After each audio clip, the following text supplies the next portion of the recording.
When Colonel John Trumbull, artist and Revolutionary War veteran, was an old man, he said, "Let those who think it is an easy thing to paint a picture go to that wall and make it tell a story." From youth, he was born in 1756, to old age, he died in 1843, he painted stories and subjects drawn from many sources: history, sacred and secular literature, people he knew, people who paid him, people he observed on the sly. He produced or designed many other works besides, both graphic and three-dimensional, battle maps, a college campus, a church. But for half a century, he worked on a series of paintings that told one story, the most important story of his life, the most important, he believed, of all political history. I first saw the wall that tells this story when I was a student. Trumbull left his most important paintings to Yale College. The gallery he designed to hold them was torn down long ago, but the collection remains, as per the terms of his bequest, in a room devoted to it, where I happened upon it one day. I am a writer. Books, columns, reporting are my life.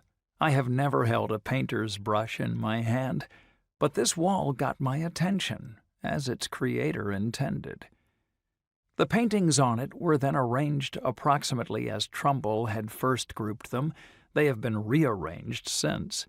The colors and the furnishings of the room mimicked a gallery of the early 19th century: green banquettes, red walls. In the center of the most important wall hung a life-size portrait of a Revolutionary War officer in full uniform. Ranged around it were 8 paintings, 4 on a side, 3 feet long by 2 feet tall, depicting multiple characters, military and civilian, also of the late 18th century. At the extremities of the wall were 2 arrays of small portraits, each about 4 inches tall. Some of the faces rendered in these reappeared in the larger works, most did not. They were like a casting call.